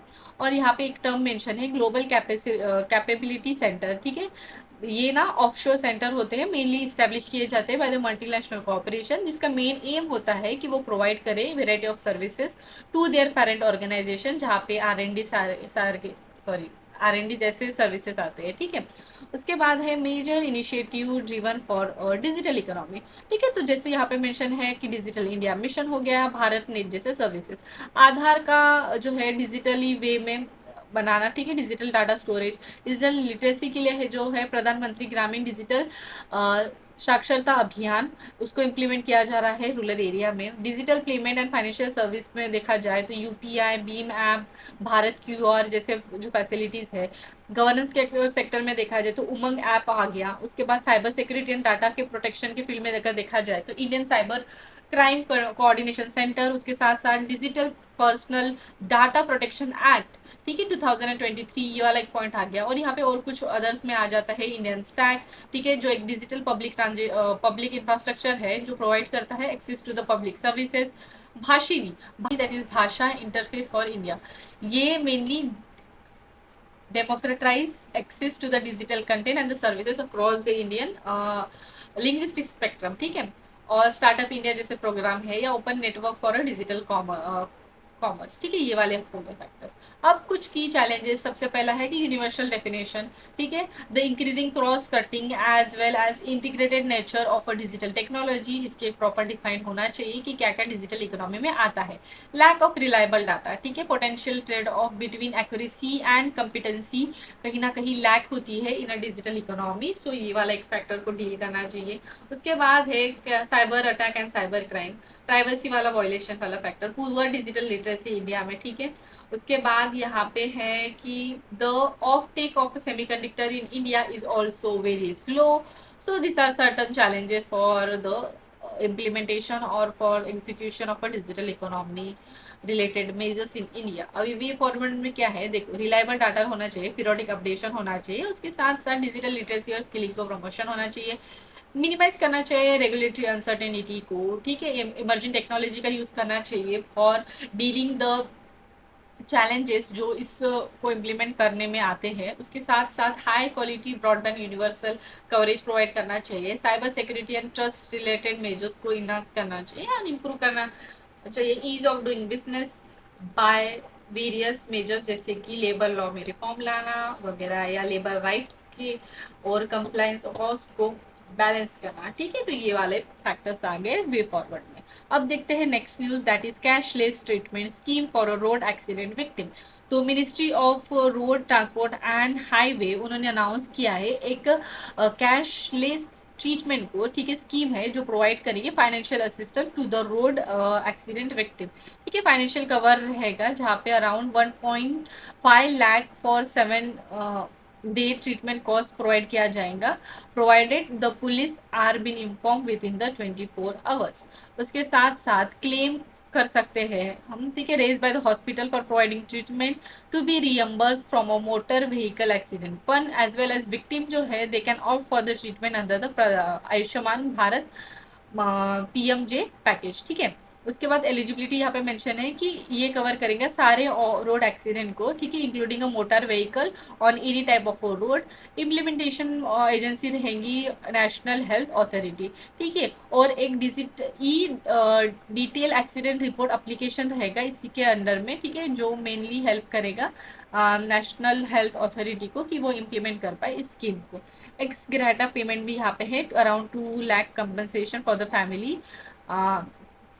और कुछ लीगल मेजर्स अगर देखा जाए इसको इम्प्लीमेंट करने के वक्त, ठीक है, मोटर व्हीकल एक्ट वाला जो है सेक्शन 162 के अंडर में जो भी प्रोविजन है, ठीक है, वो यहाँ पे कंसिडर किया जाएगा। उसके साथ साथ कुछ डाटा यहाँ पे मेंशन है, status of road accident in India, ठीक है। तो ये ना आप नोट डाउन कर लेना, क्योंकि जब इंफ्रास्ट्रक्चर आप पढ़ोगे, ठीक है, इंफ्रास्ट्रक्चर वाला जो टॉपिक है GS3 में, ठीक है, उसको कवर करते वक्त रोड वाला फैक्टर आएगा, तब ना आप ये इसके जो पॉइंट है ये यूज़ कर पाओगे, ठीक है। तो यहाँ पे मेंशन है कि WHO global status of report on road safety, India जो है रिकॉर्ड करता है around 5% rise in fatalities between 2010 to 2020-21 in contrast to the 5% global decline, ठीक है। इस टाइप के कुछ डाटा यहाँ पे मेंशन है, तो आप एक बार इसको नोट डाउन कर लेना। बाद में है नीड क्यों है इस टाइप की स्कीम की, तो सबसे पहला है कि हाई रोड एक्सीडेंट फैटेलिटीज इंडिया में बढ़ गई है, ठीक है। उसके साथ साथ ग्लोबल आवर ट्रीटमेंट अगर प्रोवाइड होता है, ठीक है, इमीडिएट मेडिकल अटेंशन दिया जाता है, तो हज़ारों की हम जिंदगी बचा सकते हैं, ठीक है। ये वाला एक फैक्टर कंसीडर किया जाता है। उसके बाद है फाइनेंशियल बर्डन ऑन विक्टिम, ठीक है, हाई ट्रीटमेंट कॉस्ट वजह, ठीक है, ट्रीटमेंट कॉस्ट होने की वजह से भी काफ़ी लोगों का ट्रीटमेंट नहीं हो पाता है, ठीक है, एक्सीडेंट केसेस में भी। सो ये वाला बर्डन जो है फैमिलीज को कम होगा, ठीक है। Of enhancing the emergency response system, government का कमिटमेंट है कि इंडिया जो है ब्रॉडर गोल कि वो रिड्यूस करे रोड fatalities को by 50% by 2023 under the UN decade for action plan on road safety. इसके भी जो है अचीव करने के लिए जो है इस टाइप की स्कीम की नीड है। उसके बाद एक global plan for decade of action for road safety 2030 तक, ठीक है। WHO through and UN regional commission उनके थ्रू जो है ये इसको लाया गया है, ठीक है। Objective are based on UN resolution, ठीक है, ये वाला 74/299, जिसका मेन टारगेट है कि वो रिड्यूस करे 50% of road death in and injuries by 2023, ठीक है। इसके जो मेजर एम्स है वो सपोर्ट करता है स्टॉकहोम डिक्लेरेशन को एंड सेफ्टी सिस्टम अप्रोच। अभी स्टॉकहोम डिक्लेरेशन स्वीडन में हुआ था, ठीक है। Mainly it has a global ministerial conference on road safety. Stockholm declaration emphasise करता है सेफ्टी सिस्टम अप्रोच को, ठीक है। ये वाला एक पॉइंट आ गया। अब यहाँ पे देखते हैं कुछ challenges related to road safety in India. तो सबसे पहला है कि injury burden and high fatality rate India में सबसे ज़्यादा है, सबसे ज़्यादा नहीं बोल सकते, इंडिया में काफ़ी ज़्यादा है। सो इंडिया अराउंड अकाउंट करता है 11% ऑफ अ ग्लोबल रोड फैटिलिटीज़ इन 2022। उसके बाद है over speed and reckless driving दिखाई देती है, ठीक है। लोग इतने पता नहीं उनको कितनी ज़्यादा ये होती है, जल्दी होती है कि स्पीड बढ़ा के ओवर स्पीडिंग करते हैं, ठीक है, ड्राइविंग करते वक्त। उसके बाद है lack of a traffic rule enforcement, जैसे कि हेलमेट ना पहनना या सीट बेल्ट प्रॉपरली लगाना नहीं, ठीक है। इस टाइप के ड्रंक एंड ड्राइव के केसेस वगैरह दिखाई देते हैं। उसके साथ साथ inadequate public transport and a growing vehicle population, ठीक है, कंजेशन भी बढ़ गया है, पोल्यूशन, उसके साथ साथ रोड व्हीकल्स बढ़ने की वजह से कहीं ना कहीं हम बोल सकते हैं रोड एक्सीडेंट या के रिस्क भी बढ़ गए हैं। उसके बाद है defective vehicle and lack of safety features. उसके बाद है weak post crash response and emergency care, ठीक है। Around 50% of accident victim die की उनको मेडिकल जो है असिस्टेंस प्रॉपर टाइम में नहीं मिलता है। So this are certain challenges. अभी की मेजर्स जो लिए गए हैं by India to improve the road safety, तो अमेंडमेंट लाया गया है मोटर व्हीकल एक्ट में, ठीक है, जो मेनली डील करता है सेफ्टी नॉर्म्स वगैरह को, ठीक है। Identification and rectification of a black spot over 4000 accident prone area को आइडेंटिफाई किया गया है। नेशनल रोड सेफ्टी पॉलिसी भी लाई गई है, ठीक है, जो प्रमोट करेंगी अवेयरनेस एंड कैंपेन को। Driver training and automated testing centres, advance vehicle safety standards and उसमें अवेयरनेस कैंपेन, ठीक है, सम यहाँ पे सड़क सुरक्षा जीवन रक्षा, ठीक है, इस टाइप के कैंपेन भी रन किए जा रहे हैं।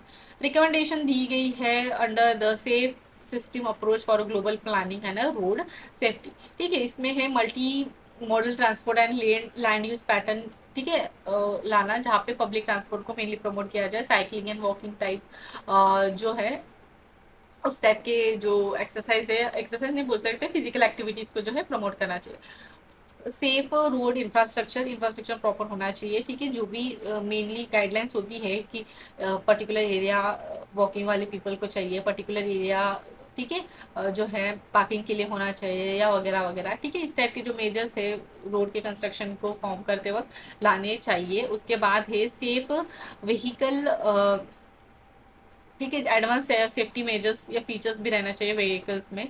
सेफ रोड मेजर्स, जहाँ पे ट्रैफिक रूल का ट्रैफिक रूल को स्ट्रेंथनिंग करना, स्पीड मैनेजमेंट करना, अवेयरनेस कैंपिंग रेट करना, ठीक है, ये टाइप के मेजर्स। उसके बाद है पोस्ट क्रैश रिस्पॉन्स, जहाँ पे वही इमरजेंसी मेडिकल सर्विसेज या ट्रॉमा केयर को जो है प्रोवाइड करना चाहिए, ठीक है। अब देखते हैं न्यूज़ इन शॉर्ट। तो India secure 4.3% of global remittances world bank, ठीक है, India 14.3 of a global remittances. It is highest share ever. And remittance क्या होता है, रेमिटेंस एक फाइनेंशियल ट्रांसफर होता है जो इंडिविजुअल वर्क कर रहे हैं अब्रॉड में, वो अपने फैमिली को सेंड करते हैं पैसे इंडिया में, ठीक है, इस या जो भी उनकी होम कंट्री है उसमें, ठीक है, इस सारे प्रोसेस को हम बोलते हैं रेमिटेंसेस, ठीक है। अगर टॉप रिसिप्टर देखा जाए 2024 में, तो इंडिया 1.29 बिलियन जो है डॉलर्स। उसके बाद remittances at a low and middle income countries are projected to surge, ठीक है, वो भी इंक्रीज हुए हैं। एंड कुछ फैक्टर्स अगर देखा जाए responsible for high remittance in India, तो सबसे पहला है India is one of the highest और largest diaspora across the world, so remittance भी ज़्यादा ही आएंगे obviously. Shift in the destination trend, ठीक है, increasingly Indian migration are moving to the high economy high income countries, so shifting the destination जो है वो भी कहीं ना कहीं रेमिटेंसेस जो है हाई होने में कंट्रीब्यूट करता है। उसके साथ साथ skill and unskill labour, Indian migrant जो है mainly range from high skill professional as well as to the semi skill professional, ठीक है, ये भी सारे ओवरऑल जो है सेक्टर्स में लेबर्स होने की वजह से रिमिटेंस में भी जो है इम्पैक्ट होता है। सिग्निफिकेंस अगर देखा जाए रेमिटेंस का फॉर रिसिप्टर हाउस होल्ड, ठीक है, उनको पैसे मिलेंगे तो वो डिफरेंट जो है एक्सपेंसेस करेंगे, तो कहीं ना कहीं मार्केट में भी पैसे आ जाएंगे, ठीक है, तो हम बोल सकते हैं ये एक हम बोल सकते हैं पॉइंट है। उसके बाद है for micro economy, for major source of foreign exchange, reduce the reliance on foreign aid, funding in a current account deficit as well as physical shortfall, so this are some significance. अब देखते हैं next, Indian remain the fastest growing economy world bank. तो world bank की latest global economy prospect report आई है जो mainly overview देता है of global economy for first quarter of 21st century, ठीक है, यहाँ पे मेंशन है। तो देखो ग्रोथ 2.7%, ठीक है, stable growth and control inflation, यहाँ पे एक ग्राफ भी दिया गया है, ठीक है, पहले 25% 45% में ग्रोथ दिखाई दी है। And next one is 1% growth in EM3 and 2% growth in other EMDE। तो यहाँ पे आई थिंक इसको एक्सप्लेन किया गया है, जस्ट अ मिनट, सॉरी मैंने भी इसको सर्च नहीं किया है, तो एक बार आप इसको देख लेना, ठीक है, pardon me in this case. नहीं, यहाँ पे सॉरी, यहाँ पे मेंशन है, ठीक है, यहाँ पे मेंशन, देखो emerging market and developing economy, ठीक है, इस सेक्टर में 2% ग्रोथ है, ठीक है, ये वाला एक पॉइंट देख लें। बस वर्ल्ड बैंक देता है ये रिपोर्ट, ये इंपॉर्टेंट हो गया। उसके बाद इंडिया जो है ग्रोथ लीडरशिप, तो India remain as the largest growing economy and it is projected 6.7% annual growth ठीक है। और फैक्टर्स देखा जाए for robust growth of Indian economy, Indian economy, तो सबसे पहला है कि सेक्टोरल परफॉर्मेंस जो है, जैसे कि सर्विस सेक्टर्स पे भी जो है इंडिया का एक्सपेंशन हो रहा है, मैन्युफैक्चरिंग सेक्टर में भी इंडिया जो है डिफरेंट गवर्नमेंट इनिशिएटिव की वजह से प्रॉपर एक जो है लॉजिस्टिक बोल सकते हैं, या टैक्स रिफॉर्म लाने की वजह से जो है मैन्युफैक्चरिंग सेक्टर में भी स्ट्रेंथन हुआ है।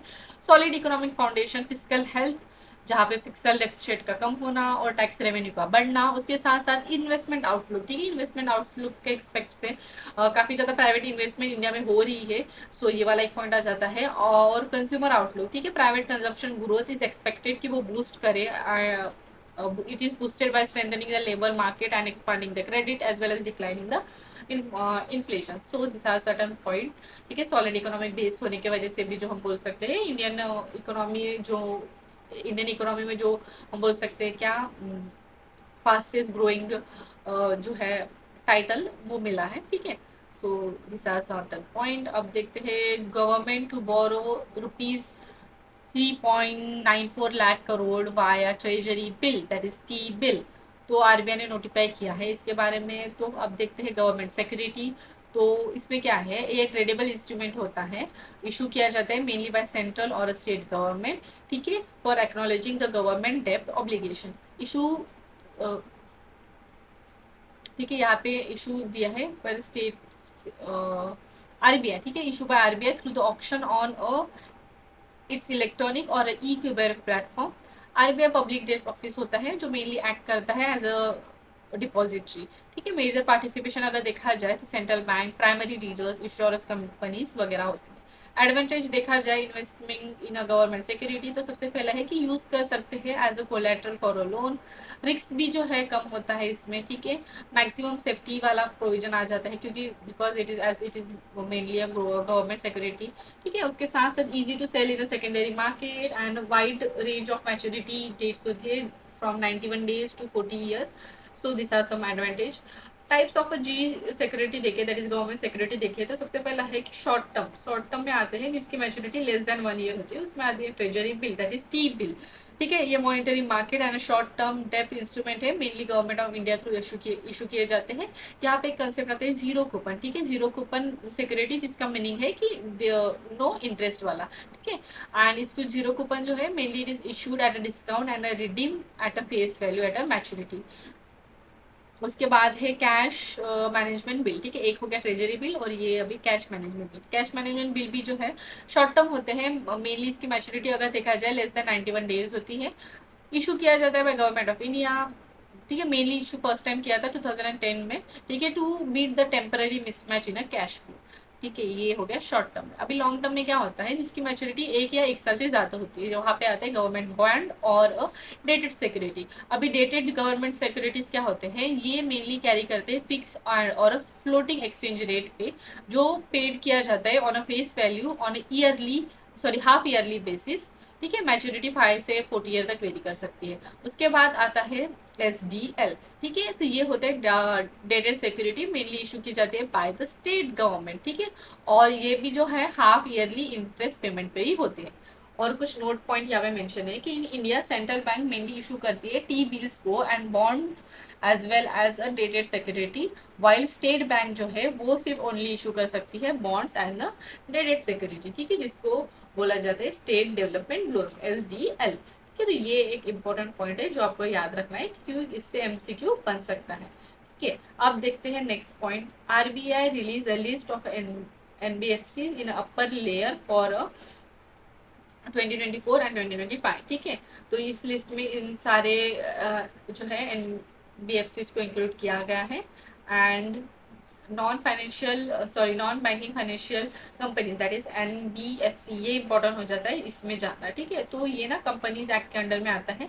इसका मेनली ऑब्जेक्टिव अगर देखा जाए, it is mainly engage in a leading activity, sorry lending activity, but mainly exclude करता है इंस्टीट्यूशन जो इन्वॉल्व होती है in agriculture industrial activities as well as a trading goods, ठीक है, एक्सेप्ट सिक्योरिटी वाला पॉइंट, ठीक है।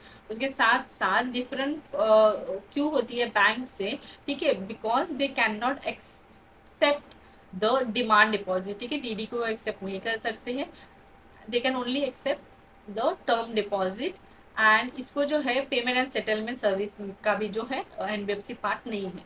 इसके साथ साथ डिपॉजिट इंश्योरेंस फैसिलिटी जो है they are it is not available for depositor of NBFC. So this are the point. ठीक है, अभी यहाँ पे एक पॉइंट है scale based regulation for framework for NBFC. अब स्केल बेस्ड रेगुलेशन में क्या है, एक बेस लेयर होता है, एक middle level, upper layer and a top level. ठीक है, इस लेवल के अकॉर्डिंग जो है कुछ रेगुलेशन इन्होंने लाए हैं।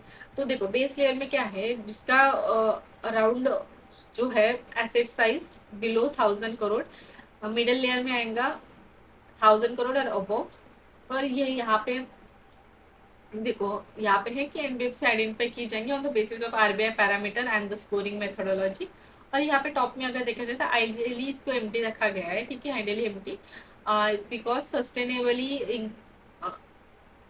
because sustainable uh, increase in a potential systematic risk from Pacific NBFC in the upper layer in the opinion of RBI. So these are certain point. ठीक है, एक लेयर बेस जो है एनबीएफसी के बारे में।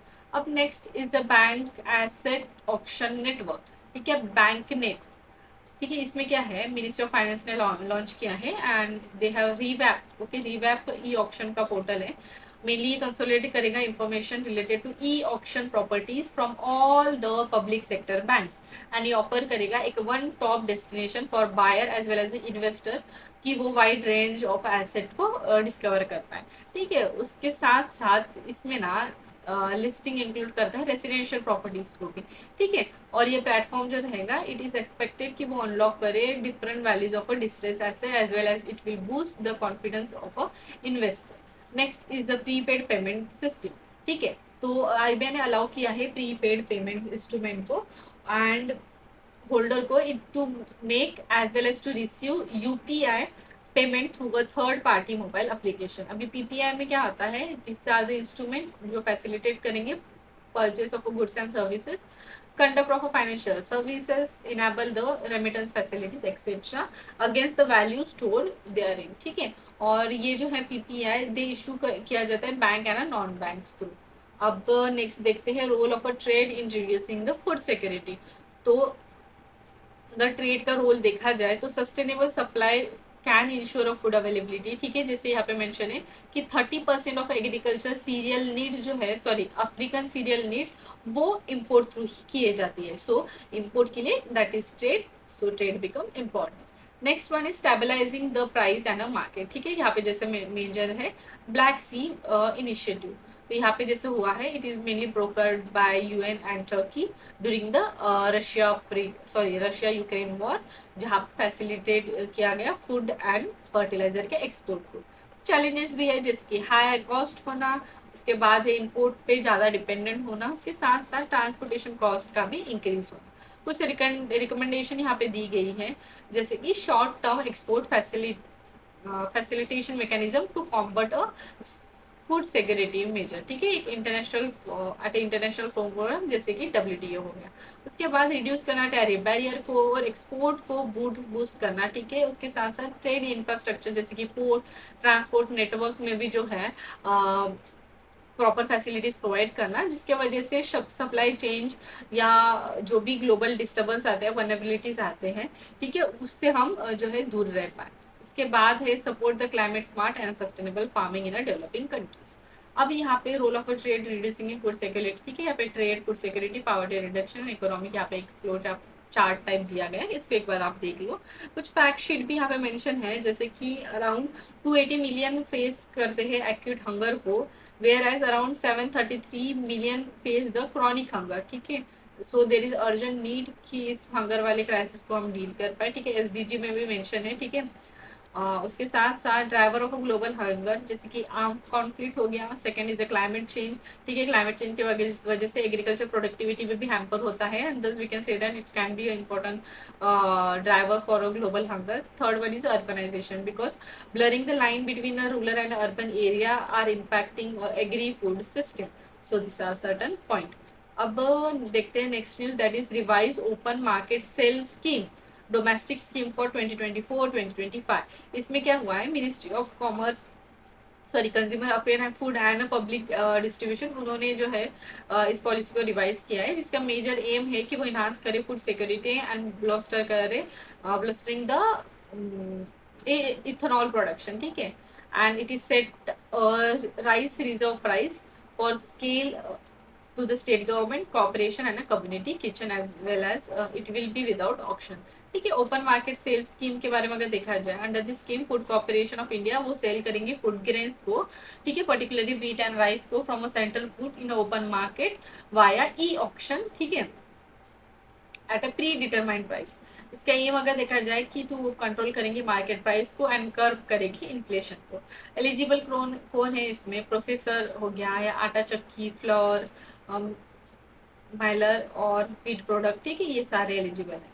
Food production of food corporation of India के बारे में अगर देखा जाए तो स्टैट्यूटरी बॉडी है, फूड कॉर्पोरेशन एक्ट के अंडर में फॉर्म हुई है, ministry of consumer affair food and public distribution के अंडर में आती है। और वही की ऑब्जेक्टिव क्या रहेगा, वही price support for the farmer, efficient food distribution through PDS वगैरह वगैरह। उसके बाद है प्रोजेक्ट विस्तारा, तो आईआईटी मद्रास ने जो है they have partner with ministry of agriculture and family welfare on a project Vistara, ठीक है। अभी विस्तारा क्या है, it is a network of a network AI augmented and every state can build its own agri advisory network। और इसमें क्या रहेगा, एक कंपरेंसिव नेटवर्क रहेगा जो कनेक्ट करेगा डिसेंट्रलाइज डाटाबेस को, एंड ये हेल्प करेगा कि वो प्रोवाइड कर पाए एक seamless access to the vital agriculture resources, ठीक है। ये सारा पॉइंट आ गया। अब देखते हैं logistic ease across different state, that is lead report, ठीक है, इसको रिलीज किया गया है by the ministry of commerce and industry. इसमें क्या होता है, ये इंसाइट प्रोवाइड करती है into the improvement of a logistic performance at the state and the UT level। और लीड जो है mainly it is on the line of a logistic performance index of a world bank, ठीक है। और कुछ parameters भी होते हैं जो यहाँ पे मेंशन है लीड में, sustainable logistic infrastructure, next is operational and regulatory environment, and fourth one is a logistic services। so these are some point। अब देखते हैं नेक्स्ट न्यूज की तरफ, ठीक है। नेक्स्ट पॉइंट यहाँ पे कुछ मेंशन है, ठीक है, लीड का कुछ परफॉर्मेंस अगर देखा जाए, हाईलाइट किया जाए तो अचीवर, फास्ट मूवर और एस्पिरेशनल एस्पायरर, ठीक है, इस 3 कैटेगरी में जो है रैंकिंग की जाती है। लीड का फ्रेमवर्क जो है, ministry also urge logistic sector to adopt a lead framework, ठीक है। लीड फ्रेमवर्क में क्या आता है, लॉजिस्टिक, सॉरी LEAD, ठीक है। तो L से लॉजिस्टिक, E से एफिशिएंसी प्लस इफेक्टिवनेस, A से है accessibility and accountability, and D से डिजिटलाइजेशन, ठीक है। अब देखते हैं एनटीटी लॉकर। अभी एनटीटी लॉकर क्या है, नेशनल ई गवर्नेंस डिवीजन जो ministry of electronics and information technology के अंडर आता है, उन्होंने इसको डेवलप किया है। ये एनटीटी लॉकर क्या है, it is a secure cloud based solution है जो सिंप्लीफाई करेगा storage, sharing and verification of a document for a larger organisation या जो भी स्मॉल एमएसएमईज वगैरह हो गया वो, ठीक है। अभी ये ना क्रिटिकल कंपोनेंट हो सकता है ऑफ, सॉरी क्रिटिकल कंपोनेंट बोल सकते हो of a digital India public infrastructure का, ठीक है। एंटिटी लॉकर ऑफर करेगा एक real time access and verification of a document, consent based mechanism रहेगा, आधार ऑथेंटिकेशन जो है इसमें रहेगा, उसके साथ साथ 10 GB तक जो है of encrypted cloud based storage का भी जो है फैसिलिटीज प्रोवाइड किया गया है। नेक्स्ट इज जेड मोहरन टनल, ठीक है, जिसको सोना मार्ग टनल भी कहा जाता है, प्राइम मिनिस्टर ने इसको इनॉग्रेट किया है, JNK में है। इस टनल के बारे में अगर देखा जाए तो इनिशियली इसको स्टार्ट किया गया था बाय द BRO इन 2015, ठीक है, एंड इसको and it was involve with a national highway and infrastructure development corporation limited, ठीक है। इसको सिचुएटेड किया गया है, it is situated at the height of 8,650 feet, ठीक है। एक 2 लेन की रोड टनल है, ठीक है, ये वाला पॉइंट आ गया। उसके बाद बस यहाँ पे इतना कुछ डिस्कस करने लायक नहीं है, बस आपको ये रहना चाहिए कि कहाँ पे कौन सी टनल इस्टेब्लिश की है, बस। उसके बाद है बनिहाल पास। बनिहाल पास जो है जम्मू एंड कश्मीर में है, ठीक है, 2.35 किलोमीटर का रोड है ऑन नेशनल हाईवे 44, और ये लॉन्गेस्ट नेशनल, और ये नेशनल हाईवे जो 44 है ना, उसको लॉन्गेस्ट नेशनल हाईवे बोला जाता है इंडिया का, वो श्रीनगर को कनेक्ट करता है to the northern tip of Jammu and Kashmir, sorry, Srinagar in जो नॉर्थर्न टिप है जम्मू एंड कश्मीर का, टू द कन्याकुमारी, ठीक है, ये वाला NH 44, ठीक है, लॉन्गेस्ट नेशनल हाईवे।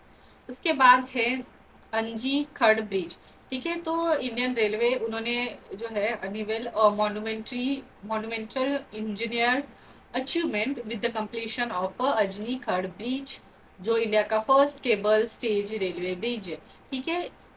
ये कहाँ पे है? Jammu and Kashmir, part of Udhampur Srinagar Bararampur rail link project, ठीक है। और ये मेनली अबव अजनी रिवर है, जो ट्रिब्यूटरी है चेनाब रिवर की। So that's it for the today's video. See you soon in the next one. Till then, thanks for watching.